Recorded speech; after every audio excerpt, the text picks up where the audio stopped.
দুষ্টামি আমরাও করছি ছোটবেলায়, আমাদেরও ছোটবেলায় আমগরে কইতো দুষ্টামি করস কি। জোহরের খানা আমরা আসরের সময় খাইছি, মামু দম দিছে তুই বেশি দুষ্ট হয়ে গেছ, কোন টাইম ধরে তোরে ডাকতেছি ভাত খাইতি আয়স থাকেন। এটা ছিল দুষ্টামি। হাডুডু খেলতে নামছি, খেলার মাঠ থেকে উঠা আসি নাই তো মামা দাদা দমক দিয়ে আনছে, সাইকেল চালাইতে দিছে, সাইকেল চালাইছি লম্বা টাইম।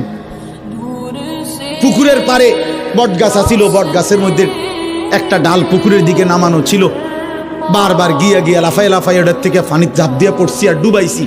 এটারে বলতো দুষ্টামি। আমগো আমলের দুষ্টামি ছিল, এটারে বলতো রে আব্বা। সাইকেল বেশি চালাইছি, দুষ্টামি করছি, এটা বলতো। কিন্তু তোমরা তো আব্বা আজকের কিশোর নওজোয়ান, তোমরা তো দুষ্টামি করছো না, তোমরা তো অসভ্যতা করছো।